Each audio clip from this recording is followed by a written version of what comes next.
আমাদের মুসলমানদের আজ সামগ্রিক অধঃপতনের মূল কারণ হচ্ছে আমাদের চারিত্রিক দৃঢ়তা নাই।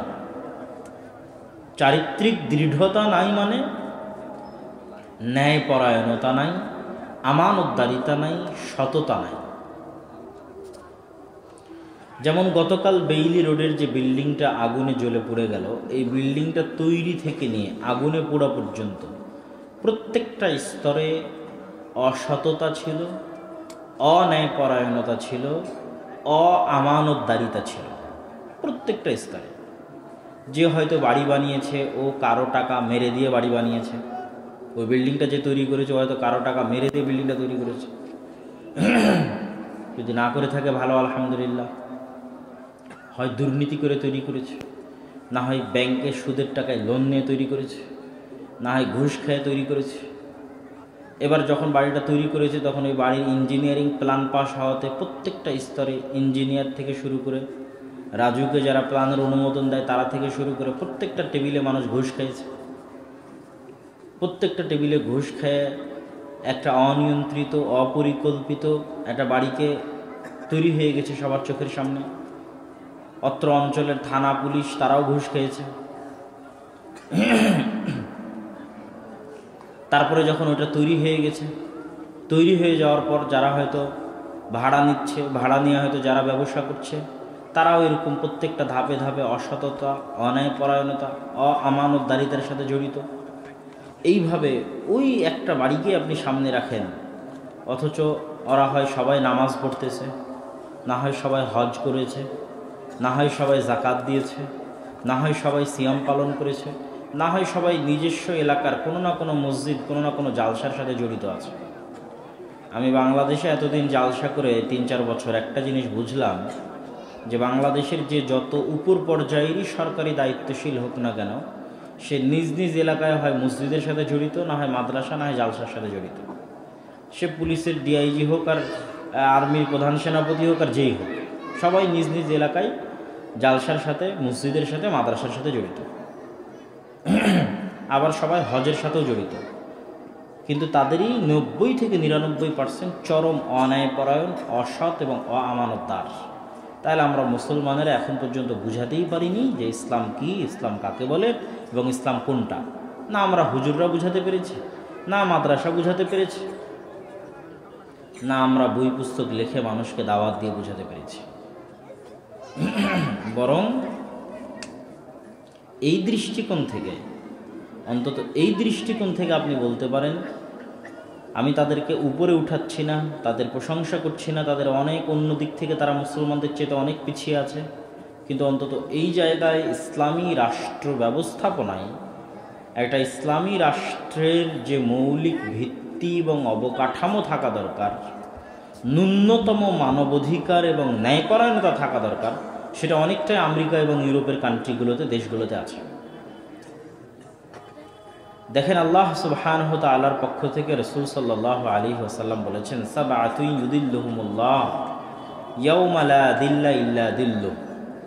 7 শ্রেণীর মানুষ কঠিন কিয়ামতের দিন যখন কোনো ছায়া থাকবে না, তখন আল্লাহর বিশেষ ছায়া প্রাপ্ত হবে। এই 7 শ্রেণীর মানুষের মধ্যে 1 নম্বরে আছে কে বলেন তো? ইমামুন আদিল, ন্যায়পরায়ণ শাসক।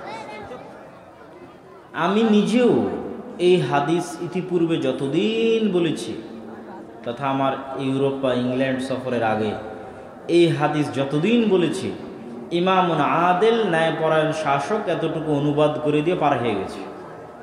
আর আমাদের মূল ফোকাস থেকেছে এর পরের যে বাক্যগুলো, সেগুলো। এর পরের বাক্যগুলো কি? যেমন শাবুন নাশাআ ফি ইবাদাতিল্লাহ, ওই যুবক যে আল্লাহর ইবাদতে তার যৌবনকালকে কাটিয়ে দিয়েছে, এটার প্রতি ফোকাস থেকেছে। বলতেও মজা, শুনতেও মজা। অথবা ফোকাস থেকেছে যে যার অন্তর কলবুহু মুআল্লাক বিল মসজিদ, মসজিদের সাথে সম্পৃক্ত, কানেক্টেড যার অন্তর, সে, এটাও বলতে মজা লেগেছে। মানুষও অনেক আল্লাহু আকবার সুবহানাল্লাহ বলেছে, কিন্তু আল্লাহর রাসূল তো 1 নম্বরে রাখলো ইমামুন আদিল, ন্যায়পরায়ণ শাসক। আপনাকে বুঝতে হবে ইসলামের top priority, most priority, 1 number যেটা ইসলাম সবচেয়ে জরুরি ভিত্তিতে পৃথিবীতে প্রতিষ্ঠা করতে চায়, সমাজে প্রতিষ্ঠা করতে চায়, যেটা অন্য সকল কিছু ইসলাম বরদাস্ত করে নিবে কিন্তু এটা বরদাস্ত করবে না, যেটার কারণে আল্লাহর নবী ওই ব্যক্তিকে এত সবার উপরে সম্মান দিয়ে দিলেন যে কিয়ামতের মাঠে আল্লাহর বিশেষ ছায়া পাবে, তার 1 নাম্বার যে ন্যায়পরায়ণ।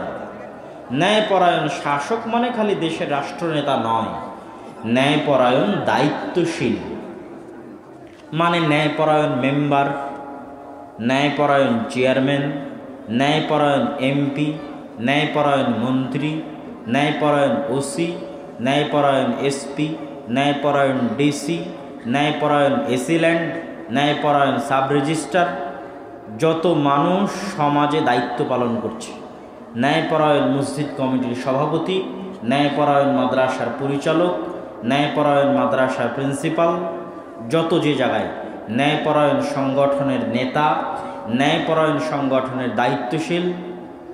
কেননা এদের প্রত্যেকটা জায়গায় আপনি সালাত পাবেন, সিয়াম পাবেন, হজ পাবেন, জাকাত পাবেন, কিন্তু কোথাও ন্যায়পরায়ণতা পাবেন না।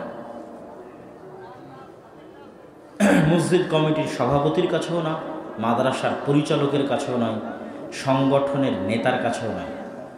সংগঠনের নেতা যত ইসলামী সংগঠন হোক, এরা কুশ্চিনকালেও দেশ চালাতে পারবে না। আমি বলে দিলাম কেন দেশ চালাতে পারবে না। ও আর নিজের সংগঠনেই ন্যায়পরায়ণতা প্রতিষ্ঠা করতে পারে না, তো কি ছায়ের দেশ চালাবে? কেন ইসলামী রাষ্ট্র পরিচালনার মূল শর্তই ন্যায়পরায়ণতা। না হলে আপনি ইসলামী রাষ্ট্র, ওটা ইসলামী রাষ্ট্র নয়, মিথ্যা রাষ্ট্র, ভুয়া রাষ্ট্র। যে রাষ্ট্রে ন্যায়পরায়ণতা নাই ওটা ইসলামী রাষ্ট্র নয়, এটা ইসলামী রাষ্ট্রের থিওরি পূর্ণ করেনি। তাহলে যে সংগঠনের নেতা তার নিজ সংগঠনে ন্যায়পরায়ণতা করতে পারে না, সে রাষ্ট্রের দায়িত্ব পেলে রাষ্ট্র ন্যায়পরায়ণতা করতে পারবে না। আমাদের রাষ্ট্র পরিচালনার যোগ্যতা নাই, আমাদের আলেম ওলামাদের রাষ্ট্র পরিচালনার যোগ্যতা নাই। কেন? আমাদের মধ্যে ন্যায়পরায়ণতা নাই। তো ইসলামী সংগঠনের নেতা কি করেছে? তাকেই পদ দিয়েছে যে বেশি চামচামি করতে পেরেছে। ব্যাস, কোন কর্মী বেশি কাজ করলো, কোন কর্মী বেশি আন্তরিক, কার ভিত্তিতে কাকে দায়িত্ব দিতে হবে, যোগ্যতার ভিত্তি দায়িত্ব না। যে আমাকে বেশি নম বেশি জি হুজুর বেশি চামচামি করেছে, আমি ওকে পদ দিয়ে দিয়েছি, আমি অনেক পড়াই। মসজিদ কমিটির সভাপতি থেকে শুরু করে আর তো ওসি, ডিসি, এসপি, রাষ্ট্রপতি, রাষ্ট্রনায়ক, প্রধানমন্ত্রী, সবার কথা তো বললাম। এরা সবাই যত বড় নামাজি হোক, যত বড় হাজি হোক, যত বড় সালাত আদায়কারী হোক, যত বড় তাহাজ্জুদ গুজার হোক, এরা অন্যায়পরায়ণ, জালেম, অত্যাচারী। এটা হচ্ছে সবচেয়ে বড় অপরাধ। এই অপরাধের কোনো ক্ষমা নাই। এই অপরাধের ক্ষমা তখনই যখন মানুষ ক্ষমা করবে। তখন ওই বিল্ডিং, যে বিল্ডিংয়ে গতকাল মানুষ মারা গেছে, এর জন্য যতজনের অন্যায়পরায়ণতা দায়ী, যতজনের অসততা দায়ী, এরা কুশ্চিনকালেও কত হাজার হজ করে নিক, কি কাবা ঘরের নিচে মাটি দিয়ে দিক, এদের মাফ হবে না যতক্ষণ না মানুষ যারা এর ভুক্তভোগী তারা ক্ষমা না করেছে। কেননা আল্লাহ সুবহানাহু ওয়া তাআলা তখনই রব যখন তিনি ন্যায়পরায়ণ। ইন্নাল্লাহা আদল, ইন্নাল্লাহা ইয়া'মুরুকুম বিল আদলি ওয়াল ইহসান। আল্লাহ তোমাদেরকে ন্যায়পরায়ণতার আদেশ দিয়েছেন এবং আল্লাহ সুবহানাহু ওয়া তাআলা পবিত্র কোরআন মাজিদে তার নবীকে বারবার ন্যায়পরায়ণতার আদেশ দিয়েছেন। লা ইয়াজরিমান্নাকুম শানআনু কওমিন আলা আল্লা তা'দিলু। হে মুমিনেরা, হে ইমানদারেরা, কোনো নির্দিষ্ট ব্যক্তি, নির্দিষ্ট দল, নির্দিষ্ট গোত্র, নির্দিষ্ট দেশের প্রতি তোমাদের অন্তরে যে বিদ্বেষ আছে, লা ইয়াজরিমান্নাকুম শানআনু কওমিন, নির্দিষ্ট ব্যক্তির প্রতি তোমার অন্তরে যে বিদ্বেষ আছে, নির্দিষ্ট দলের প্রতি, মাদ্রাসার প্রতি, প্রতিষ্ঠানের প্রতি, দেশের প্রতি, গোত্রের প্রতি, জাতির প্রতি তোমার যে বিদ্বেষ আছে, তোমার এই বিদ্বেষ যেন লা ইয়াজরিমান্নাকুম শানআনু কওমিন আলা আল্লা তা'দিলু, তোমাকে অত্যাচারী অন্যায়পরায়ণ করতে না পারে, তুমি যেন অন্যায় করে বসো না, বরং দিলু ন্যায়পরায়ণতা বাস্তবায়ন করো। ন্যায়পরায়ণতাই তাকওয়া পরহেজগারিতার সবচেয়ে নিকটবর্তী। এটা কোরআনের আয়াত, আল্লাহ সুবহানাহু ওয়া তাআলার বাণী। দেখেন আমাদের মধ্যে সবচেয়ে বড় সমস্যা কি? যত সমস্যা আপনি দেখছেন, কোনো সমস্যা থাকতো না। আকীদা ঠিক আছে, আমল ঠিক আছে, ন্যায়পরায়ণতা নাই, কোনো সমস্যাই থাকতো না যদি ন্যায়পরায়ণতা থাকতো।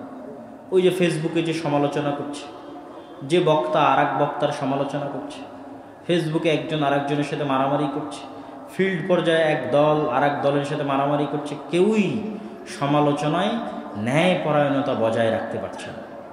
সব কিছু আছে, ন্যায়পরায়ণতা নাই। কতটুকু বলতে হবে, কতটুকু বলতে হবে না, কতটুকু বললে জুলম হবে, অন্যায় হবে, আর কতটুকু না বললে আমার ন্যায়পরায়ণতা বাকি থাকবে, এই হিতাহিত জ্ঞান মুসলমানদের নাই। মনে করে নিয়েছে আহলে হাদিস হয়ে গেছি তো জান্নাত কিনে নিয়েছি, এখন যাকে যত নিন্দা করব, গালি দিব, অপবাদ দেব, মারামারি করব, জান্নাত তো আমার বাপের পৈতৃক সম্পত্তি দিয়ে এখন আহলে হাদিসরাই পরস্পরে বলেন আর মুসলমানেরা পরস্পরে বলেন। অন্যায়পরায়ণতার চর্চা চলতেছে। এদের সাথে আল্লাহর নবী এবং আল্লাহ সুবহানাহু ওয়া তাআলার বৈশিষ্ট্যের চুল পরিমাণ সম্পর্ক নাই। আল্লাহ সুবহানাহু ওয়া তাআলা নিজের উপর সবচেয়ে শক্তিশালীভাবে যে জিনিস বাস্তবায়ন করার ওপেন ঘোষণা দিয়ে রেখেছেন, না হলে তিনি রব হওয়ার দাবিতে মিথ্যুক বলে পরিণত হবেন। বলেন নাউজুবিল্লাহ। সবচেয়ে শক্তিশালীভাবে ঘোষণা দিয়ে রেখেছেন, সেটা কি? ইন্নী হারামতুজ যুলমা আলাইয়া, আমি আল্লাহ অত্যাচার করাকে আমার উপর হারাম করে নিয়েছি।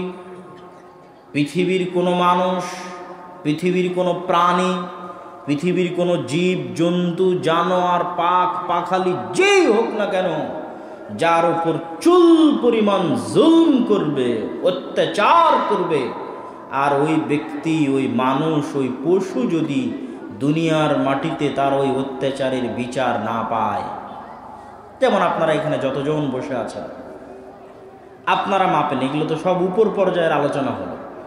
রাষ্ট্র, দল, সংগঠন, আলেম ওলামা, মাদ্রাসা, সাধারণ জনগণের কি? আপনাদের জন্য দুটো পরীক্ষা দিলাম ন্যায়পরায়ণতার। এক, আপনারা আপনাদের বোনকে তার বাপের সম্পত্তিতে ভাগ দিতে গড়িমসি করেছেন, সঠিক সময়ে দিয়ে দিয়েছেন, সমান মতো যেখানে আপনি নিয়েছেন, আপনি ভালো দামি ভালো প্লেসে জায়গা নিয়েছেন, আর বোনকে দুর্বল জায়গা দিয়ে দিয়েছেন ইচ্ছাকৃতভাবে, অথবা দিতে দেরি করেছেন, গড়িমসি করেছেন, অথবা দেননি, অথবা দিয়েছেন কিন্তু আপনার মতো নয়, তাহলে আপনার তাহাজ্জুদ, আপনার সালাত, আপনার সিয়াম কিছুই আপনাকে জান্নাতে নিয়ে যেতে পারবে না যদি আপনার বোন আপনাকে ক্ষমা না করে। আপনি একজন অন্যায়পরায়ণ জালেম। একটা উদাহরণ একদম আম জনসাধারণের জন্য, আর একটা উদাহরণ আম জনসাধারণের জন্য, সেটা হচ্ছে আপনার স্ত্রী। ন্যায়পরায়ণতার পরীক্ষা খুবই ভয়াবহ, এই সালাত সিয়ামের পরীক্ষার চাইতে ভয়াবহ। আপনার স্ত্রীর সাথে কি আপনি ন্যায়পরায়ণতা বজায় রাখতে পারছেন? রাসূল সাল্লাল্লাহু আলাইহি সাল্লামের আদেশ এবং আল্লাহর আদেশ অনুযায়ী যা খাও তা স্ত্রীকে খাওয়াও, যা পরিধান করো তা স্ত্রীকে পরিধান করাও, তার সাথে আচার ব্যবহারে, কথাবার্তায়, তার হক আদায়ে আপনি কি ন্যায়পরায়ণতা রক্ষা করতে পারছেন? যদি ন্যায়পরায়ণতা রক্ষা করতে না পারেন তাহলে আপনি একজন জালেম। এবার আল্লাহর ঘোষণা কি? এই যে যত মানুষ পৃথিবীতে ন্যায়পরায়ণতা পায়নি, কারো না কারো দ্বারা অত্যাচারিত হয়েছে, মজলুম হয়েছে, আল্লাহর ঘোষণা হচ্ছে যে দুনিয়ার সামাজিক সালিশ একে বিচার দিতে পারেনি, দুনিয়ার পারিবারিক মিটিং ওকে বিচার দিতে পারেনি, দলের মিটিং ওকে ন্যায় বিচার দিতে পারেনি, জজ কোর্ট, হাইকোর্ট, সুপ্রিম কোর্ট ওকে ন্যায় বিচার দিতে পারেনি। তাহলে আমি আল্লাহ যদি কিয়ামতের মাঠে এই মাজলুমকে ন্যায় বিচার না দিতে পারি, তাহলে আমি রব এবং ইলাহ হওয়ার দাবিতে মিথ্যুক। বলে নাউজুবিল্লাহ। এই জন্য আল্লাহর সবচেয়ে বড় জরুরি জিম্মেদারি, যেটা উনি পালন করবেন, যেটাতে উনি চুল পরিমাণ ছাড় দিবেন না, সেটা যে ইন্নী হারামতু যুলমা আলাইয়া।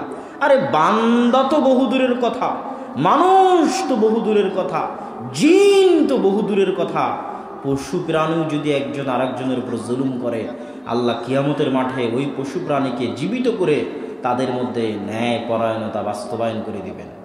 তথা যখন আল্লাহ জান্নাত জাহান্নাম ঘোষণা করবেন, তখন দুনিয়াতে কোনো পশু, কোনো পাখি, কোনো পিঁপড়া, কোনো জীব, কোনো জন্তু, কোনো জানোয়ার, কোনো মানুষ, কোনো জিন, কারো চুল পরিমাণ দাবিও পৃথিবীতে বাকি থাকবে না। দাবি যে আমি এটা পাই, আমাকে দেয়নি, আমি এটা পাই, আমাকে দেয়নি, দাবি বাকি থাকবে না। যদি থাকে, আল্লাহ সুবহানাহু ওয়া তাআলা তার দাবিতে মিথ্যু বলে, নাউজুবিল্লাহ। এইটাই হচ্ছে ইসলামের ন্যায়পরায়ণতা, খুবই শক্তিশালী, খুবই ভয়ঙ্কর। আর যেটা মুসলমানদের মধ্যে একদমই নাই, অন্তত এখনকার মুসলমানদের মধ্যে একদমই নাই। এই জন্য আজকের মুসলমানদের এই অবস্থা। আর আমাদের বাংলাদেশে তো আরও নাই, অন্তত পৃথিবীর অন্যান্য কিছু কিছু মুসলিম দেশে তাও অন্তত একটা লেভেল আছে। আর আমাদের বাংলাদেশে জাতিগত কারণে, বাঙালি জাতিগত কারণে ন্যায়পরায়ণতা আরও নাই। সম্মানিত উপস্থিতি, তাহলে আমরা আলোচনা করছিলাম মুসলমানদের অধঃপতনের কারণ কি। তার 1 নম্বর আলোচনা ছিল চারিত্রিক দৃঢ়তা নাই, চারিত্রিক অধঃপতন। চারিত্রিক অধঃপতন মানে আমি নাচ গান, অশ্লীলতা, বেহায়াপনা এটার কথা বলি না। ন্যায়পরায়ণতা নাই, আমানতদারিতা নাই, সততা নাই। আর ন্যায়পরায়ণতা, আমানতদারিতা, সততা আল্লাহ সুবহানাহু ওয়া তাআলার গুণ। আর আল্লাহ সুবহানাহু ওয়া তাআলা পৃথিবীতে যত নবী পাঠিয়েছেন সকল নবীর গুণ।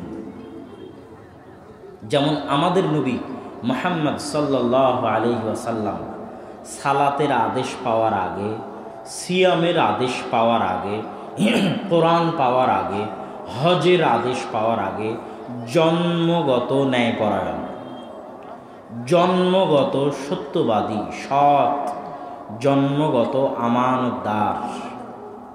40 বছর পর নবী হয়েছে। 40 বছর এখানে আছে নাকি? অনেক দিন, 40 বছর। তাহলে দীর্ঘ 40 বছর যাবৎ যেই গুণগুলো মুহাম্মদ সাল্লাল্লাহু আলাইহি ওয়াসাল্লামের, যেই গুণগুলো সমগ্র মক্কা, সমগ্র আরবে ছড়িয়ে পড়েছিল, প্রশংসা, উনি তখনও মানুষকে সালাতের আদেশ দেন না, সিয়ামের আদেশ দেন না, নিজেও করেন না। কেননা দিনই আসেনি, ওহী আসেনি, তো করবেন কোথায় থেকে? কিন্তু যেটার উপর উনি জন্মগত, আল্লাহ ওনাকে জন্ম দিয়েছিলেন, আল্লাহ সুবহানাহু ওয়া তাআলা যেই গুণগুলো তার জন্মগত প্রদান করেছিলেন, যেটা সমগ্র মক্কায় ছড়িয়ে পড়েছিল, তার 1 নম্বর হচ্ছে মুহাম্মদ সাল্লাল্লাহু আলাইহি ওয়াসাল্লাম ন্যায়পরায়ণ, শতভাগ ন্যায়পরায়ণ। কেউ যদি কোনো বিচার মুহাম্মাদের কাছে নিয়ে যায়, সে মাজলুম হবে না। মুহাম্মাদের কাছে যাও, ন্যায়পরায়ণতা পাবা। মুহাম্মাদের কাছে যাও, আমানতদারিতা পাবা। মুহাম্মাদের কাছে যাও, মিথ্যা পাবা না, সত্যবাদিতা পাবা। আর আজকের উম্মতে মুহাম্মাদের দাবিদারের কাছে যাও, ও বলে অনেক বড় হাজি, ও হজ করতে গেছে অন্যায় টাকা দিয়ে। ও কিসের উম্মতে মুহাম্মাদি? হজ করতে গেছে অন্যায় টাকা দিয়ে, অথচ তার নবী শতভাগ সৎ, শতভাগ ন্যায়পরায়ণ, শতভাগ আমানতদার। কত বড় বড় সরকারি কর্মকর্তা ও সব বড় বড় সম্মেলনে প্রধান অতিথি হয়, বড় বড় জালসায় প্রধান অতিথি হয়, মাদ্রাসার কমিটির সভাপতি হয়। ও তোর জন্ম থেকে মাথা থেকে পা পর্যন্ত সব দুর্নীতিতে ভরা। তো কিসের উম্মতে মুহাম্মাদি? এরা যদি মাজলুম না হয়, তো কারা মাজলুম হবে? এদের সাথে তো আল্লাহর নবীর চুল পরিমাণ সম্পর্ক নাই, চরিত্র বৈশিষ্ট্য। যেখানে রাসূল সাল্লাল্লাহু আলাইহি ওয়াসাল্লাম জন্মগত সৎ, জন্মগত ন্যায়পরায়ণ, জন্মগত আমানতদার। সারা দুনিয়ার মানুষ জানে তৎকালীন মক্কার যে কে সত্য পাওয়া কার কাছে, মুহাম্মদ সাল্লাল্লাহু আলাইহি ওয়াসাল্লামের কাছে। সহিহ বুখারীর হাদিস দেখেন, খাদিজা রাদিয়াল্লাহু তাআলা আনহা, রাসূল সাল্লাল্লাহু আলাইহি ওয়াসাল্লাম যখন হীরা গুহা থেকে ফিরে আসছেন, তখন রাসূল সাল্লাল্লাহু আলাইহি ওয়াসাল্লাম বলছেন, খাদিজা রাদিয়াল্লাহু তাআলা আনহা বলছেন যে লা ইউখজিক আল্লাহ। এই হাদিসটা আমি এই সম্মেলনে এর আগেও কয়েকবার বলেছি যে লা ইখজিক আল্লাহ আবাদা, আল্লাহ আপনাকে কখনোই ধ্বংস করবেন না, অপমানিত করবেন না, ক্ষতিগ্রস্ত করবেন না। কেন? আপনার মধ্যে কয়েকটা গুণ আছে। তখনও তো নবী হয়নি। কি গুণ আছে? এক, তাসিলুর রাহিম, আত্মীয়তার সম্পর্ক রক্ষা করেন, মানে আত্মীয়দের সাথে ন্যায়পরায়ণতা করেন। কোনো আত্মীয় বলতে পারবে না যে মোহাম্মদ সাল্লাল্লাহু আলাইহি ওয়াসাল্লাম আমার সাথে এইটা করেছে, না, আত্মীয়দের সাথে ন্যায়পরায়ণতা রক্ষা করে, আত্মীয়তার সম্পর্ক রক্ষা করে। তাসিলুর রাহিম, তাকরি জয়ফ, কি ধনী কি গরিব, আপনার বাড়িতে মেহমান আসলে আপনি তার মেহমানের যথাযোগ্য সম্মান করেন এবং মেহমানদারি করেন। তাকরি জয়ফ। তুইনু আলা নাওয়াইবিল হক, যে কোনো বিপদগ্রস্ত মানুষকে আপনি সহযোগিতা করেন। তাহমিলুল কাল, যার বোঝা ভারী হয়ে গেছে তার বোঝা উঠাতে সহযোগিতা করেন। ঋণের বোঝাও হতে পারে, লোনের বোঝাও, কর্জের বোঝাও হতে পারে, আবার বাস্তবিক জীবনে কোনো ভারী বোঝাও হতে পারে, এটা উঠাতে সহযোগিতা করেন। এই বৈশিষ্ট্যগুলো হলো মুহাম্মদ সাল্লাল্লাহু আলাইহি ওয়াসাল্লামের জন্মগত বৈশিষ্ট্য।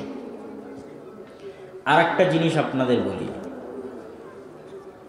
মানুষ যে দলে দলে ইসলাম গ্রহণ করেছে রাসূল সাল্লাল্লাহু আলাইহি ওয়াসাল্লামের জীবদ্দশায় এবং খোলাফায়ে রাশিদিনের পরবর্তী 40 বছরে দলে দলে, আমি বলিনি বিচ্ছিন্নভাবে, মানুষ বিচ্ছিন্নভাবে ইসলামের আকীদা দেখে, ইসলামের কোরআন পড়ে ইসলাম গ্রহণ করতে পারে। আজকেও এত ক্যামেরা, এত লাইভ, এত মোবাইল এগুলো থাকার পর আমরা বক্তব্য দিচ্ছি, মানুষ বিচ্ছিন্নভাবে দিনে আসতেছে, বিচ্ছিন্নভাবে। আপনারা এখানে বিচ্ছিন্নভাবে আসছেন, শুনলেন, চলে গেলেন, আবার কেউ অনলাইনে শুনতেছে, সে তার মতো মানার চেষ্টা করতেছে, কিন্তু দলে দলে ইসলাম গ্রহণ করার মতো যোগ্যতায় এখন পর্যন্ত বর্তমান এই যুগের মুসলমানেরা নাই। তো ওই যুগে এরকম মিডিয়াও ছিল না, মোবাইলও ছিল না, বক্তব্যের এরকম প্রচারও ছিল না, কিন্তু মানুষ দলে দলে ইসলাম গ্রহণ করেছে। এর সবচেয়ে বড় কারণ হচ্ছে, যেমন স্পেনে তারিক বিন জিয়াদ গেলেন, সিন্ধে ভারতে পাকিস্তানে মোহাম্মদ বিন কাসেম আসলেন, Uzbekistan, Kyrgyzstan, Kazakhstan, Samarkand, Bukhara, ঠিক আছে, মধ্য এশিয়া, এখানে গেলেন কোতাইবা বিন মুসলিম। তো এরকম বড় বড় মুসলমানদের লস্কর পৃথিবীতে ননস্টপ গতিতে চলমান ছিল।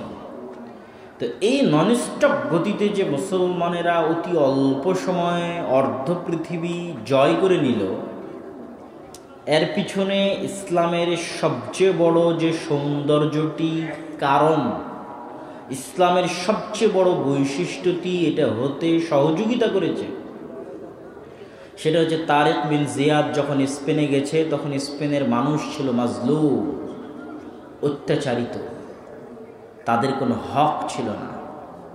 যখন তারা দেখলো যে মুসলমানদের মধ্যে কি সততা, কি আমানতদারিতা, কি ন্যায়পরায়ণতা, আরে তোমরা যদি জুলুম থেকে বাঁচতে চাও, তোমরা যদি নিজেদের হক ঠিকমতো বুঝে পেতে চাও, তোমরা যদি তোমাদের জীবন, সন্তান, পরবর্তী প্রজন্মের নিরাপত্তা চাও, যে একটা ভালো উন্নত জীবন যাপন করবে, তাহলে এই পৃথিবীতে মুসলমান ইসলামিক খেলাফা ছাড়া তোমাদেরকে আর কেউ দিতে পারবে না। অতএব অন্যায় থেকে বাঁচতে, জুলম থেকে বাঁচতে ইসলাম গ্রহণ করো। তো সাহাবীদের চরিত্র দেখেছে, আমল দেখেছে, আখলাক দেখেছে। এই বাংলাদেশের মানুষ এত দূরে কেন এত ইসলাম গ্রহণ করবে? মিডিলে বিশাল ইন্ডিয়া রেখে, ইন্ডিয়ারও কিছু কিছু অঞ্চলে প্রচুর মুসলমান আছে, কিন্তু এত ব্যাপকভাবে মুসলমান হয়েছে এই বঙ্গে কেন?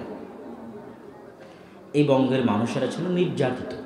হিন্দুদের যে 4টে সিস্টেম ছিল, ভাগ ছিল, ব্রাহ্মণ, শূদ্র, ক্ষত্রিয়, দাস, এই যে প্রথা, এটার দ্বারা আমরা ছিলাম নিম্ন স্তরের এবং অত্যাচারিত, মাজলুম। তখন আমরা দেখেছি ন্যায়পরায়ণতা পাওয়া যাবে এদের কাছে, যারা ইসলামের দাওয়াত নিয়ে এসেছে, এরা ন্যায়পরায়ণ, এরা সৎ, এরা আমানতদার। আমরা যদি আমাদের ন্যূনতম মানবিক অধিকার চাই, এটা আমাদেরকে ইসলাম দিতে পারবে। আমরা যদি আমাদের ন্যূনতম বাঁচার অধিকার চাই, সম্মান চাই, ইসলাম দিতে পারবে। তো সমগ্র পৃথিবীতে মানুষ দলে দলে ইসলাম গ্রহণ করেছে, ইসলামের সালাত, সিয়াম, হজ, যাকাতের কারণে নয়, ইসলামের ন্যায়পরায়ণতা, সততা, আমানতদারিতার উপর মুহাম্মদ সাল্লাল্লাহু আলাইহি ওয়াসাল্লাম তার সাহাবীদের যে শক্ত ট্রেনিং দিয়েছিলেন, কঠিন ভয়ঙ্কর ট্রেনিং দিয়েছিলেন। কীরকম কঠিন ভয়ঙ্কর? যে ওমর রাদিয়াল্লাহু তাআলা আনহু একজন আমিরুল মুমিনিন, খলিফাতুল মুসলিমিন, আল আশারা মুবাশশিরিন বিল জান্নাহ, যাদেরকে আল্লাহর নবী যে 10 জনকে জান্নাতের সুসংবাদ দিয়ে গেছেন তাদের একজন ওমর।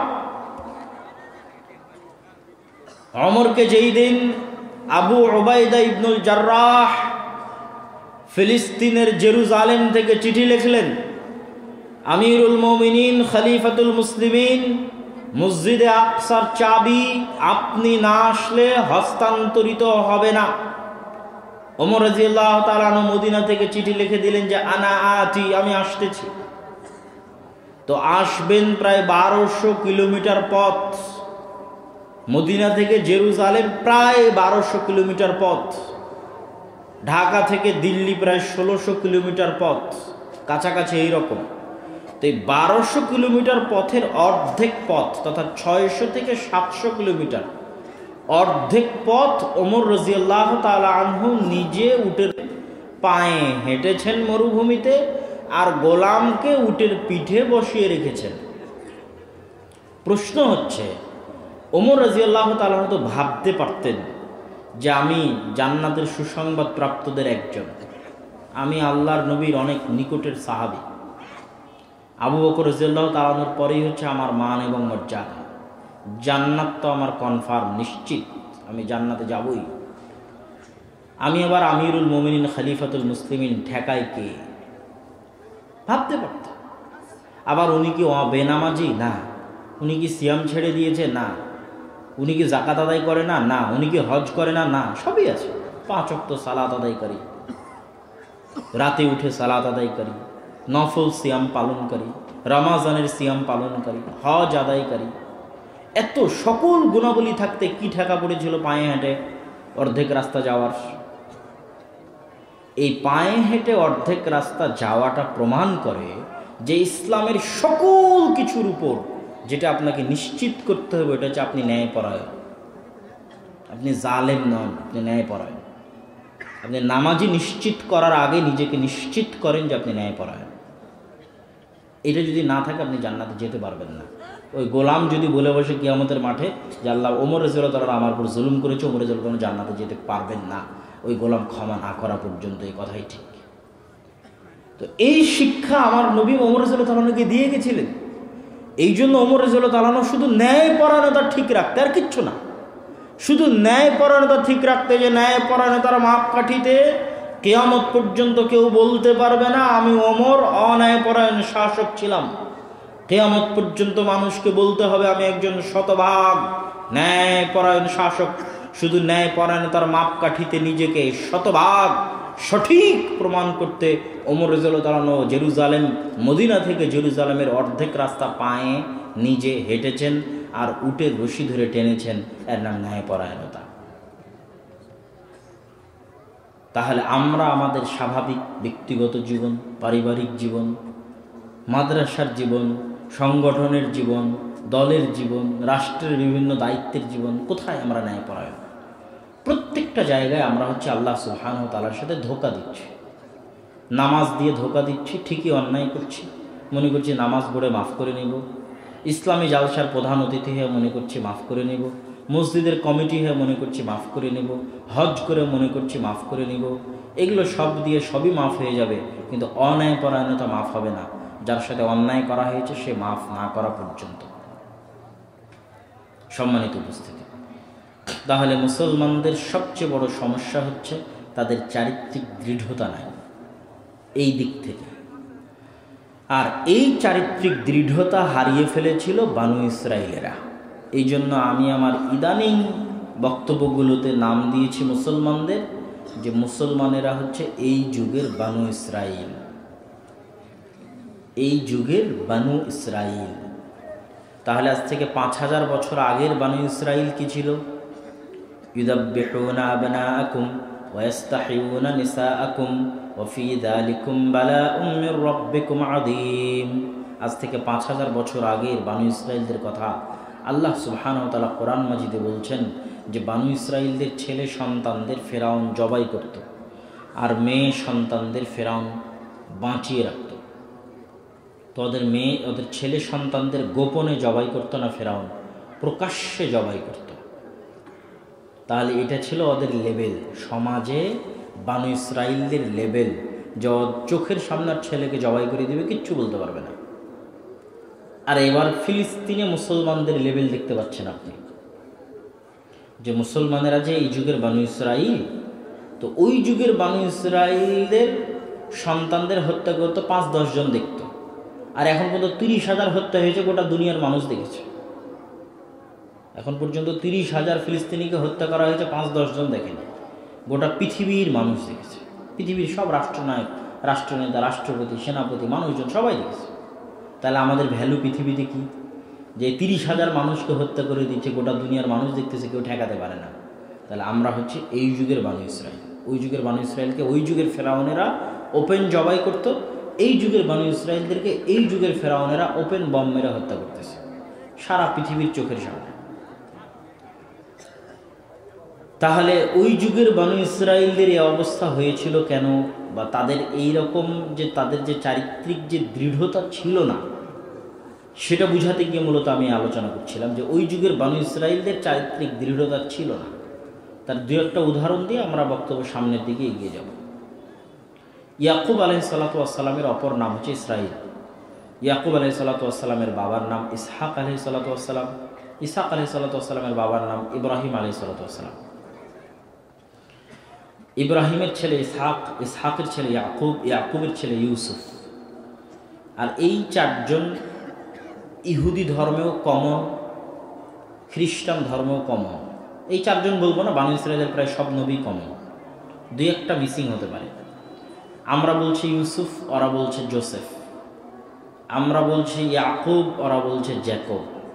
আমরা বলছি ইসহাক, ওরা বলছে আইজ্যাক, যেমন আইজ্যাক নিউটন বিজ্ঞানী। আমরা বলছি ইব্রাহিম, তারা বলছে আব্রাহাম, যেমন আব্রাহাম লিঙ্কন। কিন্তু ব্যক্তি, চরিত্র, ঘটনা এক। তথা আমরা যে ইব্রাহিমকে নবী বলছি, তারা আব্রাহাম বলে তাকেই, অন্য কাউকে না, ওনাকেই নবী বলতেছে। তো মিল্লাতে ইব্রাহিমের দাবিদার তারাও, মিল্লাতে ইব্রাহিমের দাবিদার আমরাও। তারা মিল্লাতে ইব্রাহিমের দাবি করে দেখেই তো মসজিদে আকসাকে পবিত্র ভূমি বলতেছে। আমরাও মিল্লাতে ইব্রাহিমের দাবি করি দেখেই তো মসজিদে আকসাকে পবিত্র ভূমি বলতেছে। এবং ওমর রাদিয়াল্লাহু তাআলা আনহুর আমলেও যে ওই যে ঘটনা আমরা অসম্পূর্ণ ছাড়লাম, ওটা কিন্তু লম্বা ঘটনা। তো যেহেতু আজকে ওটা আমাদের টপিক না, আমরা লম্বা ঘটনা বলে কি করব? কিন্তু এখন যেহেতু কথায় কথায় আসলে, ওখানে একটু ঘটনা আছে যে ওমর রাদিয়াল্লাহু তাআলা মসজিদে আকসায় ঢুকলেন, পাদ্রীরা অভ্যর্থনা জানালো। অভ্যর্থনা জানানোর পর ওমর রাদিয়াল্লাহু তাআলা বলছে, আচ্ছা আমি সালাত আদায় করব, আমাকে সালাত আদায় করার ব্যবস্থা করো। তখন পাদ্রী ওমর রাদিয়াল্লাহু তাআলাকে নিয়ে গিয়েছে গির্জার মধ্যে। কম্পাউন্ডটা অনেক বড়, সরজমিন থেকে অনেক উঁচু, এই পুরো কম্পাউন্ডটা বিশাল, এটা পুরোটাই পবিত্র ভূমি। তো এই পবিত্র ভূমিতেই হাঁটাহাঁটি হচ্ছে, সালাত আদায় করবো কোথায়? তো এক কোণাতে গির্জা আছে, নিয়ে গেছে। তো ওমর রাদিয়াল্লাহু বলছে, না এখানে সালাত আদায় করবো না। কেউ বলছে ওমর রাদিয়াল্লাহু তাআলা নাকি বলেছিলেন যে আমি আজ গির্জায় সালাত আদায় করলে কাল তোমাদের গির্জা মুসলমানেরা ভেঙে মসজিদ বানিয়ে নিবে, কিন্তু এটা সানাদ দুর্বল। আবার কেউ বলছে গির্জায় মূর্তি ছিল, এই জন্য তিনি সালাত আদায় করতে চান না। যেটাই হোক, উনি সালাত আদায় করতে চান না। দিয়ে অনেক পাদ্রীকে জিজ্ঞেস করছে মসজিদে আকসা কোথায়? পাদ্রী আর বুঝতে পারে না মসজিদে আকসা। একদম ইবারত, মানে ঘটনার বর্ণনা বলতেছে। তখন পাদ্রী বলতেছে, ওখানে আরবিতে আছে বেত্রিক, ইংরেজিতে বলে প্যাট্রিয়ক।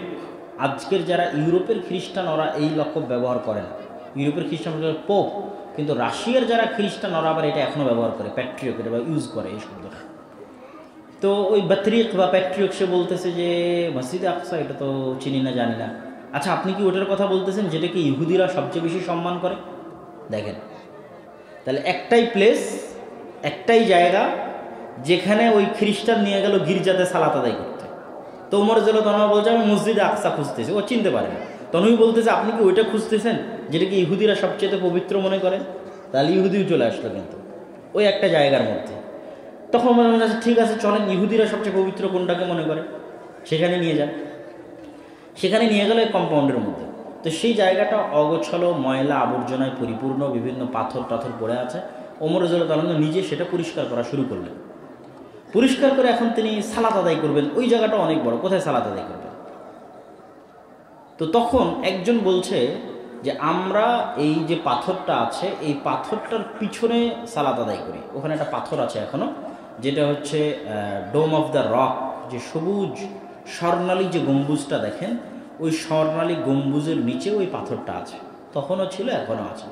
তো এই পাথরের পিছনে দাঁড়িয়ে আমরা সালাত আদায় করি কেবলামুখী হয়ে। তখন ওমর বলছে না, আমরা যদি এই পাথরের পিছনে সালাত আদায় করি কেবলামুখী হয়ে, তাহলে ইহুদিরা বলবে যে আমরা ওদের পবিত্র স্থানকে কেবলা বানিয়ে সালাত আদায় করছি। ইহুদিদের সবচেয়ে পবিত্র স্থান হচ্ছে পাথরটা, ওই যে পাথরটা ডোম অফ দ্য রকের নিচে আছে, স্বর্ণালী গম্বুজ যেটা আপনারা ছবিতে দেখেন, ওই স্বর্ণালী গম্বুজের নিচে ওই পাথরটা আছে। তাহলে ওরা বলবে যে মুসলমানেরা ইহুদিদের কেবলা মুখে সালাত আদায় করছে। আমরা বরং এই পাথরকে ক্রস করে আরও সামনে চলে যাই, আরও সামনে চলে গিয়ে এখান থেকে পশ্চিম কোন দিকে? এইদিকে না, এইদিকে। আচ্ছা, একদম কেবলার শেষ মাথায়, মানে হাঁটতে হাঁটতে হাঁটতে হাঁটতে হাঁটতে হাঁটতে যেদিকে কাবা ওই দিকে হাঁটা হচ্ছে, হাঁটতে হাঁটতে একদম যেটা শেষ মাথায়, ওখানে গিয়ে পাথরও পড়ে গেল পিছনে, গির্জাও পড়ে গেল পিছনে। ওমর রাদিয়াল্লাহু তাআলা এখানে সালাত আদায় করলেন। ওখানে মসজিদ তৈরি করা হলো, মসজিদে আকসা, ওখানে যেটাকে এখন বলা হয় কিবলি মসজিদ, যেটা কালো রঙের, ধূসর মেটে রঙের অল্প অংশ, একটা অংশ নিয়ে তৈরি করা আছে, ওটাই মসজিদে আকসা। কম্পাউন্ড কিন্তু পুরোটাই পবিত্র ভূমি। এখানে গির্জাও আছে, এখানে ওই যে ইহুদিদের যে কী বলে ওর নাম পাথর, সেটাও আছে, ঠিক আছে। এবং এইটারই পাশের যে পশ্চিম দেওয়াল, এখানে মুসলমানেরা সালাত আদায় করে, এই পশ্চিম দেওয়ালে এসে ওরা কান্নাকাটি করে, ইহুদিরা নিচে, ভিতরে যেহেতু আসতে পারে না এখন পর্যন্ত, ওই পশ্চিম দেওয়াল ধরে কান্নাকাটি করে, চিঠি লেখে পশ্চিম দেওয়ালের মধ্যে রেখে দেয়। তো কি বলছিলাম? আমরা বলছিলাম যে মিল্লাতে ইব্রাহিমের দাবিদার দেখেই তো মসজিদে আকসা ওর কাছেও প্রিয়, এর কাছেও প্রিয়, আমার কাছেও প্রিয়। তো ওই মিল্লাতে ইব্রাহিমের বানু ইসরাইলেরই একজন নবী ইয়াকুব আলাইহিস সালাম, যার নাম ইসরাইল, যার 12 জন সন্তান, সে 12 সন্তানের একজন ইউসুফ আলাইহিস সালাম, তার 11 ভাই। এই ইউসুফ আলাইহিস সালামের মৃত্যুর পর মুসা আলাইহিস সালামের আগমন পর্যন্ত 400 বছর, একদম শর্টকাটে শেষ করে দিচ্ছে। এই 400 বছরের মধ্যেই বানু ইসরাইলেরা গোলাম হয়ে যায় এবং গোলামীর জীবনযাপন করে। ইউসুফ আলাইহিস সালাম যতক্ষণ ছিলেন ততক্ষণ এই গোলামি ছিল না, কেন? ইউসুফ আলাইহিস সালাম মন্ত্রী ছিলেন। ইউসুফ আলাইহিস সালামেরা ফিলিস্তিন থেকে মিশর গেছেন, আজকেও গাজা ফিলিস্তিন হয়ে মিশরের সাথে কানেক্টেড।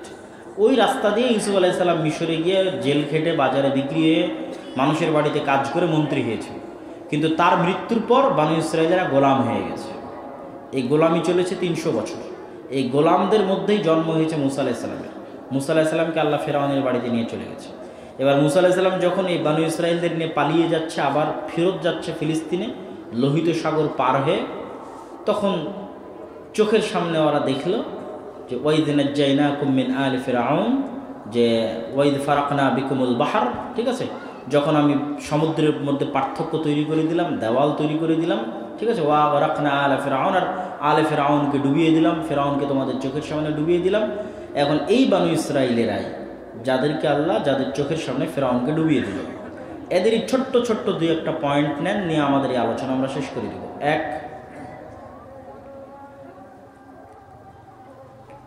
মুসা আলাইহিস সালাম তুর পাহাড়ে গেলেন। ওয়াইদ ওয়া'আদনা মুসা 40 লাইলা, 40 দিনের জন্য। তুর পাহাড়ে যাওয়ার পর আর বাছুরের পূজা করা শুরু করলো, একটা।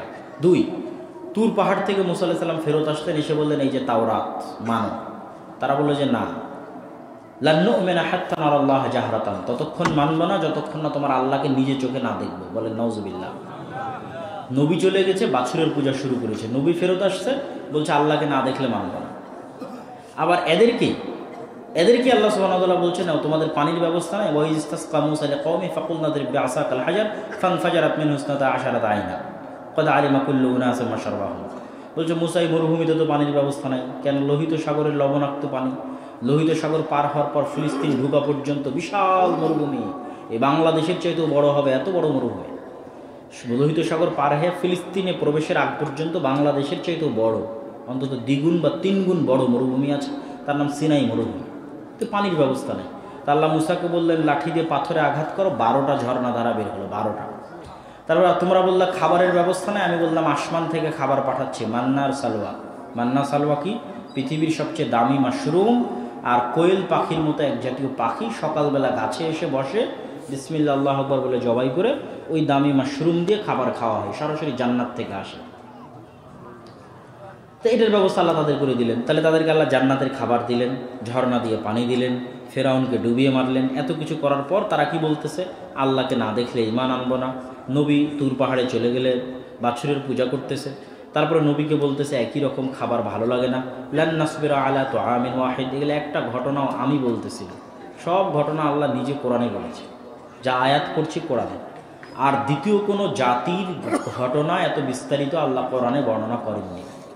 কি আদ, কি সামুদ, কি কওমে লূত, কারণ একমাত্র বনী ইসরাঈলের ঘটনা এত ডিটেইলস আল্লাহ কোরআনে বলেছে, এটা অন্য কোনো কারণে না। এই কারণেই যে উম্মতে মুহাম্মাদও একদিন বনী ইসরাঈল হয়ে যাবে। তো উম্মতে মুহাম্মাদি যেদিন বনী ইসরাঈল হয়ে যাবে ওই দিন ওরা যেন বনী ইসরাঈলের ঘটনা পড়ে শিখে। যেই দিন উম্মতে মুহাম্মাদি বনী ইসরাঈলে পরিণত হবে ওই দিন উম্মতে মুহাম্মাদি যেন বনী ইসরাঈলের ঘটনা পড়ে শিক্ষা অর্জন করে। এই জন্য আল্লাহ সুবহানাহু ওয়া তাআলা বনী ইসরাঈলের ঘটনা এত লম্বা কোরআনে দিয়ে রেখেছে। তারপরে কি হলো? লান নাসবিরা আলা তুআমিন ওয়াহিদ, এক খাবার প্রত্যেক দিন ভালো লাগে না। তোমার আল্লাহকে বলো এই জমিন থেকে চাল, ডাল, সবজি, শশা, ক্ষীরা উৎপাদন করে দিতে। ফাদউ লানা রাব্বাক ইউমবিত লানা, তোমার আল্লাহকে ডাকো আমাদের জন্য এই মাটি থেকে উৎপাদন করে দিবে চাল, ডাল, শশা, পেঁয়াজ, রসুন, আদা। তখন মুসা আলাইহিস সালামকে আল্লাহ বললেন যে দেখো তোমাদের যদি প্রয়োজন হয় চাল, ডাল, শশা, পেঁয়াজ, রসুন, আদার, তাহলে এই বিশাল মরুভূমি পার হয়ে একটা দেশ আছে, তার নাম ফিলিস্তিন, তার নাম জেরুজালেম। ওখানে আবাদ হয়, মরুভূমিতে তার আবাদ হয় না। তো তোমরা যাও, গিয়ে দখল করো, বিজয় করো, যারা আছে তাদের সাথে যুদ্ধ করে বিজয় করো। এই জমি, এই মাটি আল্লাহ তোমাদের জন্য লিখে দিয়েছে। আল আরদুল মুকাদ্দাসা আল্লাতী কাতাবাল্লাহু লাকুম, ওটা পবিত্র ভূমি যা আল্লাহ তোমাদের জন্য লিখে দিয়েছে।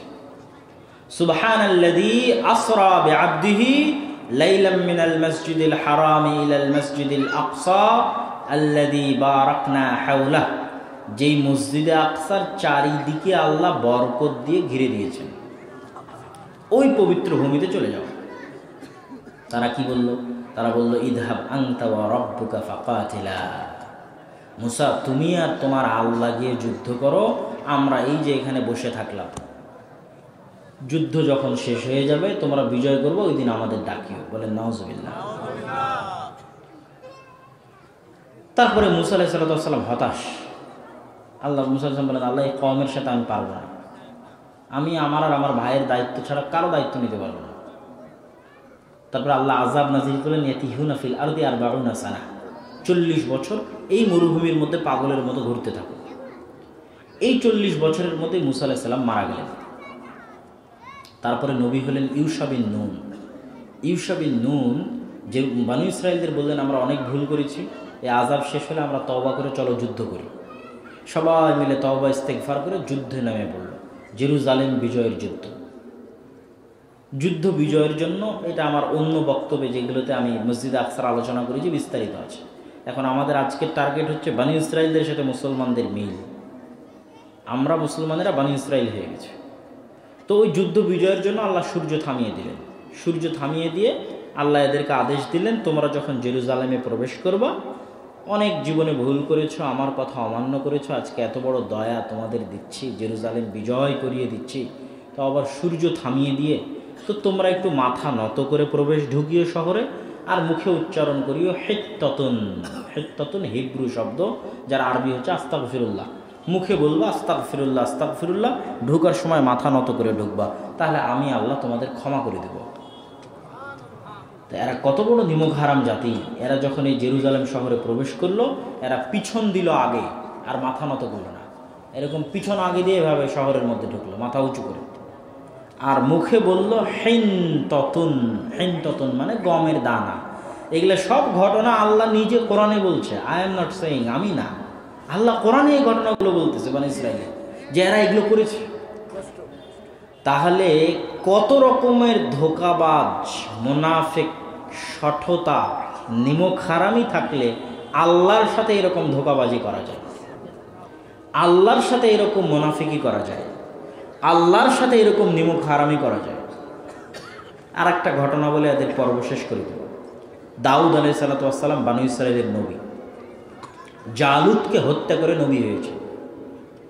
জালুতের বিরুদ্ধে তালুতের যে যুদ্ধ ছিল, এই যুদ্ধ ছিল পরীক্ষা। মাত্র 313 জন নদীর পানি পান না করেই ওপারে সাঁতরে পার হয়েছিল। এই 313 জনের একজন ছিলেন দাউদ আলাইহিস সালাতু ওয়াস সালাম। যুদ্ধের মাঠে তিনি নিজে হাতে জালুতকে হত্যা করেছেন।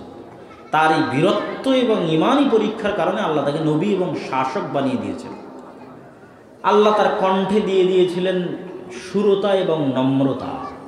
তিনি জাবুর তেলাওয়াত করতেন, মাছেরা তার তেলাওয়াত শুনতে আসতো। বানু ইসরায়েলেরা ওই মাছগুলোকে ধরে নিত, শিকার করে নিত। আল্লাহ বললেন, না, তোমরা শনিবারের দিন মাছ ধরিও না। বানু ইসরায়েল বললো, ঠিক আছে, ধরবো না শনিবারের দিন। ধরবো না তো ধরবো না, এবার দেখেন আমরা করি কি। এরা শনিবারের দিন ধরবে না, কিন্তু শনিবারের দিন যেই মাছগুলো এসেছে কোরআন শুনতে, জাবুর শুনতে, এই মাছগুলোকে এরা বেড়া, বানা, জাল যা দিয়ে পেরেছে ঘিরে দিয়েছে। ঘিরে এখন অপেক্ষা করতে থেকেছে কখন শনিবার পার হয়। শনিবার পার হয়ে যখন রবিবার শুরু হয়েছে, তখন সব মাছকে এরা আবার শিকার করেছে। তো আল্লাহ এদের মুনাফিকি দেখে, এদের সঠতার ধোঁকা দেখে বললেন, এদেরকে কি করে দিলেন? খিনজির আর কিরাদা। আল্লাহ সুবহানাহু ওয়া তাআলা এদেরকে বানর বানিয়ে দিলেন, শুকুর বানিয়ে দিলেন। বিজ্ঞানীরা বলে আমরা নাকি বানর থেকে এসেছি। তো বিজ্ঞানীদের ভুল কোথায় হয়েছে জানেন? বিজ্ঞানীদের ভুল হয়েছে বানর আর শুকুরের ডিএনএর সাথে মানুষের ডিএনএর অনেক মিল আছে। এই মিল দেখে বিজ্ঞানীরা মনে করেছে আমরা হয়তো বানর ছিলাম, যে আস্তে আস্তে পরিবর্তন হয়ে মানুষ হয়েছে। কিন্তু ঘটনা কিন্তু উল্টা। ঘটনা কি? আল্লাহ যদি কোনোদিন মানুষকে আর দ্বিতীয় কোনো প্রাণীতে পরিবর্তন করতে চান, পৃথিবীর কোনো মানুষকে আর দ্বিতীয় কোনো প্রাণীতে পরিবর্তন করতে চান, তো আল্লাহ মানুষকে মুরগিতে পরিণত করবেন না, বাছুর গরুতে পরিণত করবেন না। কেন? বাছুর গরুর সাথে মানুষের ডিএনএ মিলে না। একদম সামান্য কিছু সফটওয়্যার চেঞ্জ করলেই, কোডিং চেঞ্জ করলেই মানুষ 1 সেকেন্ডের মধ্যে শুকুর হয়ে যাবে। 1 সেকেন্ডের মধ্যে আমি আপনি বানর হয়ে যাব। আমার শরীরের ডিএনএ বানরের সাথে এত মিলে যে আল্লাহ চাইলে অল্প কিছু পরিবর্তনের ভিত্তিতেই আমি কি হয়ে যাব? বানর আর শুকুর। আর এটা আল্লাহ করবেন। আল্লাহর আযাব এবং গজব হিসেবে বানু ইসরাইলকেও করেছেন, এই উম্মতের মধ্যেও করবেন। তাহলে বানর আর শুকুরের সাথে মিলে মানে আমরা বানর শুকুর থেকে এসেছি তা নয়, বানর শুকুর হয়ে যেতে পারি, এই ভয়ে দিন কাটাতে হবে। বুঝেননি মনে হয়? বানর আর শুকুরের ডিএনএর সাথে মিলে মানে আমরা বানর শুকুর থেকে এসেছি তা নয়। না জানি কখন আল্লাহ গজব দিয়ে আমাদের বানর শুকুর করে দেয়। কেন? এটা 1 সেকেন্ডের ব্যাপার। যেহেতু আমাদের ডিএনএ বানরের সাথে মিলে, কিচ্ছু করা লাগবে না। সামান্য চেঞ্জ করলে বানর হয়ে যাবে, শুকুর হয়ে যাবে। ইজ্জতের ব্যাপার, মান সম্মানের ব্যাপার। এই জন্য আল্লাহর আযাবের ভয়ে সতর্ক থাকতে হবে, যেন আল্লাহ আমাদের বানর আর শুকুর না বানায়। তো কি বলছিলাম? আল্লাহ এদের বানর বানিয়ে দিলেন। তাহলে পুরো বানু ইসরাইলের হিস্ট্রি ভরা আছে সঠতা, মুনাফিকি, ধোঁকা দিয়ে।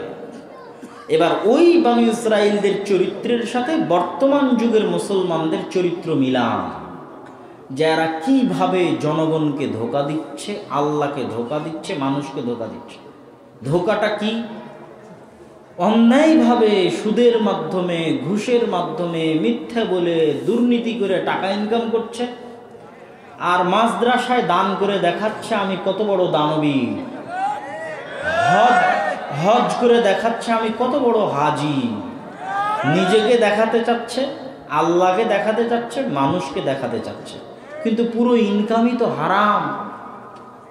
তাহলে এটা কি ধোঁকা, সঠতা, মুনাফিকি নয়? বাস এরকম প্রত্যেকটা সেক্টরে এবার আমি আপনি সবাই নিজেকে মাপি, যে আমরা বাহ্যিকভাবে এই দাড়ি, এই টুপি, এই পাঞ্জাবি, টাকনোর উপর কাপড়, মসজিদে যাওয়া, এগুলো বাহ্যিকভাবে ধরে রেখেছি মানুষকে দেখানোর জন্য, নিজেকে দেখানোর জন্য, আল্লাহকে দেখানোর জন্য। আর ভিতরে ভিতরে 90% আমি আপনি সবাই মিথ্যুক, অন্যায়পরায়ণ, অসৎ। অথচ আমার নবী কোনোদিন মিথ্যাই বলেনি, কোনোদিন না। ওহী আসার আগেও নয়, জন্মগত কোনোদিন মিথ্যা বলেন। মানে তিনি ভিতর থেকে সাফ, পরিষ্কার, পরিচ্ছন্ন অবস্থায় আল্লাহর ইবাদত করেছে। আর আমরা ভিতর থেকে সব খোখলা হয়ে গেছে, ধ্বংস হয়ে গেছে, আর আমরা বাহ্যিকভাবে ইবাদত ধরে রেখে দেখাচ্ছি যে আমরা জান্নাতে যাব। তা আমাদের আর বনী ইসরাঈলদের মধ্যে তো কোনো পার্থক্য নাই। ওরা যেমন আল্লাহর সাথে মুনাফিকি, ধোঁকাবাজি, শঠতা করেছে, আমরাও তাই করছি। এমনকি মুসলমানদের এই গুণ যদি আপনি তুলনা করেন, আল্লাহ না করুক, তো তুলনা করলে দেখা যাবে ওই যুগের মক্কার কাফের এবং মুশরিকদের চাইতেও মুসলমানেরা চারিত্রিকভাবে পিছিয়ে আছে। আবু সুফিয়ান রাদিয়াল্লাহু তাআলা আনহু, তার একটা ঘটনা বললে এটা বুঝতে পারবেন। আবু জাহলের মৃত্যুর পরে মক্কার কাফের কুরাইশ মুশরিকদের সর্দার আবু সুফিয়ান মক্কা বিজয়ের আগ পর্যন্ত ইসলাম গ্রহণ করেননি। প্রত্যেকটা যুদ্ধে আল্লাহর নবীর বিরুদ্ধে প্রধান সেনাপতি, এই পাশে আল্লাহর নবী, এই পাশে আবু সুফিয়ান। খন্দকের যুদ্ধে আবু সুফিয়ান 10,000 আরবের গোত্র উপগোত্রদের একত্রিত করেছে, মদিনাকে 1 মাস ঘিরে রেখেছে, মদিনাকে মাটির সাথে মিশিয়ে দিবে, মুহাম্মদ সাল্লাল্লাহু আলাইহি ওয়াসাল্লামকে হত্যা করবে। এই আবু সুফিয়ান রাদিয়াল্লাহু তাআলা আনহুকে বাদশাহ হিরাক্লিয়াস তার জেরুজালেমে মুহাম্মদ সাল্লাল্লাহু আলাইহি ওয়াসাল্লাম সম্পর্কে জিজ্ঞেস করেছিলেন। তিনি তার চিরশত্রু মুহাম্মদ সাল্লাল্লাহু আলাইহি ওয়াসাল্লাম সম্পর্কে মিথ্যা বলেননি। তখন কোনো রেকর্ডারও ছিল না ভাই, লাইভও ছিল না। তারপরও আবু সুফিয়ান মিথ্যা বলেনি। আবু সুফিয়ান নিজে বলছে যে মিথ্যা বলেনি। কেন? মক্কার কাফের কুরাইশ মুশরিক হলে কি হবে? মিথ্যা বলতে লজ্জা পেত। আর আপনি এখন মুসলমানদের দাঁড় করান যে নামাজি, হাজি, দাড়ি, টুপি, আলেম ওলামা, মাদ্রাসার শিক্ষক, মসজিদের হুজুর সবাই মিথ্যা কথা বলছে সকাল সন্ধ্যা। আর আবু সুফিয়ান কাফের অবস্থা তো মিথ্যা বলেনি। তাহলে মুসলমানদের যদি এই অবস্থা না হয়, আমরা তো বনী ইসরাইল হয়ে গেছি, তাহলে তো আল্লাহ সুবহানাহু ওয়া তাআলা ওই যুগের বনী ইসরাইলদের যে অবস্থা হয়েছিল গোলামীর, আমাদের সে অবস্থা হয়ে গেছে গোলামীর। আর এই কথা আমি বানিয়ে বলতেছি না, স্বয়ং রাসূল সাল্লাল্লাহু আলাইহি ওয়াসাল্লাম বলেছেন, লাতাসলুকান্না, যে আমার উম্মত অচিরেই ওই রাস্তায় চলবে যেই রাস্তায় বনী ইসরাইল চলেছে। ওই প্রত্যেকটা গর্তের মধ্যে আমার উম্মত ঢুকবে যে প্রত্যেকটা গর্তে বনী ইসরাইল ঢুকেছে। তো ওদের ওই মুনাফিকি শঠতা আমাদের মধ্যে চলে এসেছে। এই জন্য আল্লামা ইকবাল বলেছিলেন, সাবাক ফিরসে পড় সাদাকত কা, শুজাআত কা, আদালত কা, লিয়া জায়গা তুঝসে কাম, দুনিয়া কি ইমামত কা। মুসলমানেরা, তোমাদের মধ্যে নামাজ, সিয়াম, হজ, যাকাত সবই আছে, তোমরা সত্য বলা ভুলে গেছো, ন্যায় পরায়ণতা ভুলে গেছো, আমানতদারিতা ভুলে গেছো। নতুন করে একটু সত্য বলা শিখো, একটু ন্যায় পরায়ণতা করা শিখো, আমানতদারিতা শিখো। কি মসজিদ, কি মাদ্রাসা, কি ইসলামী দল, কি সংগঠন, কি সাধারণ জনগণ, সত্য বলেন, ন্যায় পরায়ণতা প্রতিষ্ঠা করেন, তাহলে একদিন আপনারা অটোমেটিক দেশ চালাতে পারবেন। দেশের দায়িত্ব আল্লাহ আপনাদের দিয়ে দিবে, বলেন ইনশাআল্লাহ। পৃথিবীর দায়িত্ব আল্লাহ আপনাদের দিয়ে দিবে, কিন্তু যোগ্যতা তো আমাদের নাই। আপনি এক আলেমে মারামারি দেখেন, কামড়াকামড়ি দেখেন, তাহলে বুঝবেন যে আমাদের চারিত্রিক কথোপকথন কোথায়। স্বয়ং আল্লাহ যখন ইহুদি খ্রিস্টানদেরকে কোরআন মাজিদে দাওয়াত দিয়েছে, সম্মানের সাথে দাওয়াত দিয়েছে, ইয়া বনি ইসরাঈল আযকুরু নি'মাতি আল্লাতী আন'আমতু আলাইকুম। আল্লাহ বলেন এই অভিশপ্ত ইহুদিরা না, হে বনি ইসরাঈলেরা, আমি তোমাদের উপর অনেক দয়া করেছিলাম, তোমরা শোনো।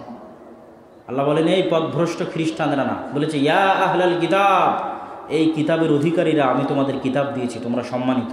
তাআলাউ ইলা কালিমাতিন সাওয়াম বাইনানা, সম্মান দিয়ে ডেকেছে। যখন মুশরিকদের ডেকেছে, মাজুসীদের ডেকেছে, তখন আল্লাহ কি বলেছে? ইয়া আইয়ুহান নাস, হে আদমের সন্তানেরা, ইয়া ইবাদি, হে আমার বান্দারা। তাহলে আল্লাহ যদি ডোম, চামার, মেথর, মুচি যাকেই আহ্বান করুক, তাকে আল্লাহ আহ্বান করেছে তার সর্বোচ্চ সম্মান দিয়ে, যে তুমি আদমের সন্তান, এটাই তোমার সর্বোচ্চ সম্মান। তুমি মানুষ, এটাই তোমার সর্বোচ্চ সম্মান। এই সম্মান দিয়ে তোমাকে ডাকছি। আর আমাদের, আল্লাহুল মুস্তাআন, আমাদের অবস্থা কি? সম্মানিত উপস্থিতি, মুসলমানদের অধঃপতনের দ্বিতীয় কারণ হচ্ছে শিক্ষা, তৃতীয় কারণ হচ্ছে সুদী অর্থনীতি। শিক্ষায় মুসলমানেরা পিছিয়ে, কি রাষ্ট্রীয়ভাবে, কি ব্যক্তিগত, কি সামাজিক, কি মসজিদগতভাবে। আমাদের কাছে শিক্ষার কোনো গুরুত্ব, কোনো ভ্যালু নাই, কোনো মূল্য নাই, কোনো দাম নাই। অথচ এই দিনটা জ্ঞানের দিন, শিক্ষার দিন। আজকে আমরা সমগ্র পৃথিবীতে শিক্ষাহীন এবং জ্ঞানবিহীন।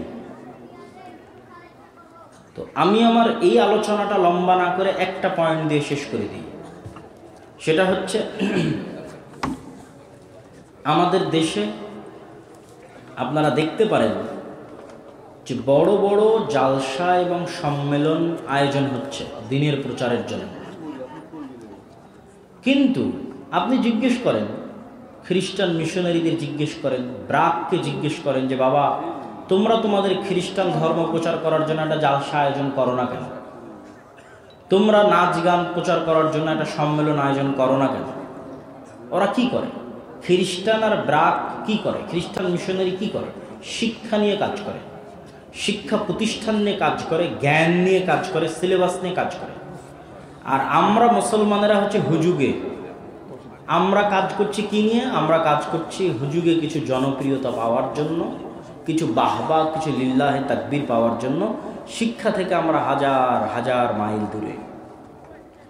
এই জন্য দেখবেন হয়ে যাচ্ছে, টাইলস হয়ে যাচ্ছে, কয়দিন পর স্বর্ণ দিয়ে হয়ে যাবে, কিন্তু মসজিদে শিক্ষার কোনো ব্যবস্থা নাই।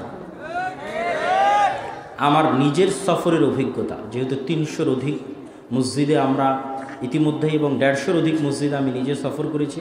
আমার নিজস্ব সফরের অভিজ্ঞতা, কত মসজিদ নেবেন, টাইলসও আছে, এসিও আছে, দিন শিক্ষার কোনো ব্যবস্থা নাই।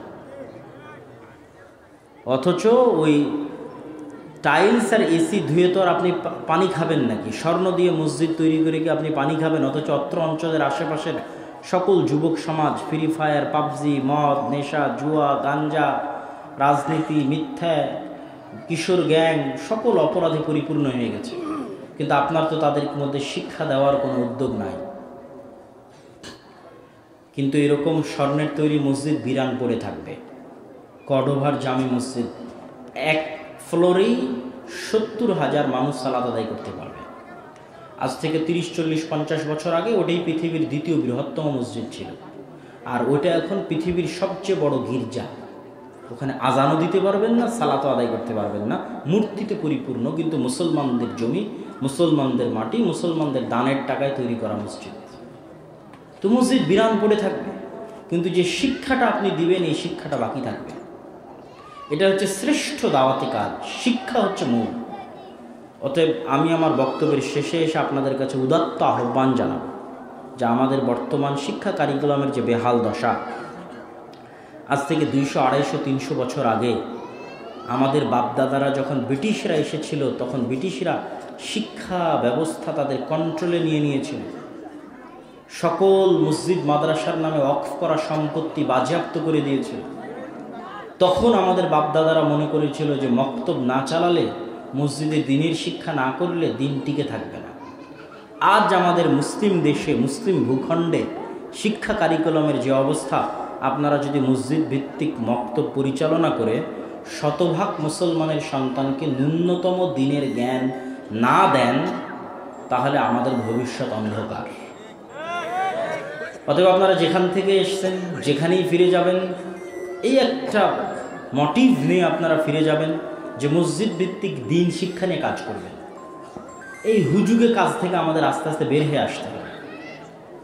মানুষ আমাদের দেখলে মনে করে বক্তা, কখনো দেখলে মনে করে না যে আমরা মানুষকে দুটো কিছু শিক্ষা দিতে পারি।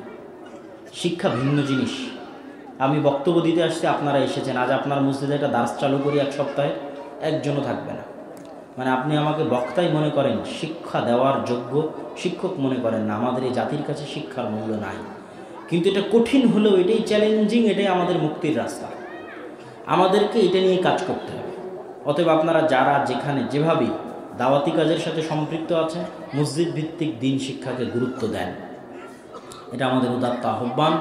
পাশাপাশি আমাদেরও যদি কোনো সহযোগিতার প্রয়োজন হয়, আমরা সেটি সহযোগিতা করার জন্য প্রস্তুত আছি। আমরা মসজিদের শিক্ষকদের যদি ট্রেনিং দেওয়ার দরকার হয়, তার মৌলিক দিন শেখানোর জন্য, আরবি কোরআন শুদ্ধ উচ্চারণের জন্য আমাদের ট্রেনিং চলতেছে। প্রায় এটা 5ম বা 6ষ্ঠ পর্বের ট্রেনিং চলতেছে জামিয়া সালাফিয়া ডাঙ্গিপাড়া, পাবা, রাজশাহীতে বিভিন্ন মসজিদের ইমামদের। যাতায়াত খরচ আমাদের উপর, থাকা খাওয়া আমাদের উপর। শুধু জাতির স্বার্থে, ভবিষ্যৎ প্রজন্মের স্বার্থে শুধু আপনার ইমাম একটু আন্তরিকভাবে যাবে, শিখবে, আপনারা একটু আন্তরিকভাবে উদ্যোগ নেবেন, এলাকার শতভাগ মুসলমানের সন্তান যেন দিন আর কোরআনটা শিখতে পারে। এটা আমাদের দায়িত্ব হাতে নিতে হবে, চ্যালেঞ্জ মনে করতে হবে। এটা অন্তরস্থল থেকে, হৃদয় নিংড়ানো অন্তরস্থল থেকে ভবিষ্যৎ প্রজন্মের জন্য, মুসলমান জাতির জন্য আমাদের একটা দাবি, একটা নাসিহা, একটা ওসিয়ত, একটা উপদেশ। সম্মানিত উপস্থিতি, আমি বক্তব্য দীর্ঘায়িত করতে চাই না। এখন আমার পরেই শ্রদ্ধেয় শাইখ ডক্টর আবু বকর মোহাম্মদ জাকারিয়া হাফিজাহুল্লাহ রাআহ তিনি আপনাদের সামনে আলোচনা পেশ করবেন। যাওয়ার আগে আগামী 7 ও 8ই মার্চ সৌদি মেহমানগণ থাকবেন, ভারতের মেহমানগণ থাকবেন। আল জামিয়া সালাফিয়া রূপগঞ্জ নারায়ণগঞ্জে সালাফি কনফারেন্সে আপনাদের উপস্থিত হওয়ার উদাত্ত আহ্বান থাকলো। যাওয়ার চেষ্টা করবেন, বলেন ইনশাআল্লাহ। আল্লাহ সুবহানাহু ওয়া তাআলা আমাদেরকে এবং আপনাদের তৌফিক দান করুক। জি, ঠিক আছে ঠিক আছে। এখন কি রেডি আছে? এই মুজ মাদ্রাসার জন্য, যেই মাদ্রাসা এই প্রোগ্রামটার আয়োজন করেছে, আপনারা আপনাদের টাকা দেওয়ার দরকার নেই। আল্লাহ আপনাদেরকে যে রিজিক দিয়েছে সেটাই দিবেন। ওমিম্মা রাযাকনাহুম ইউনফিকুন। আল্লাহ বলেনি যে আপনি টাকার মালিক, ওই টাকা আল্লাহ সুবহানাহু ওয়া তাআলার দেওয়া আপনাকে রিজিক হিসেবে। যে কোনোভাবে আল্লাহ এটা ছিনিয়ে নিতে পারে, আল্লাহর নেয়ামত, এটার শুকরিয়া আদায় করা উচিত। আল্লাহ ছিনিয়ে নেওয়ার আগে, কোনো গজব, কোনো আযাব, কোনো বিপদ আপদে হারিয়ে ফেলার আগেই আপনি সেটি আল্লাহ সুবহানাহু ওয়া তাআলার রাস্তায় দান করুন এবং বিপদকে দূরে ঠেলে দেন। এই মাদ্রাসাকে লক্ষ্য করে, এই মসজিদকে লক্ষ্য করে উক্ত দানে আপনারা অংশগ্রহণ করবেন।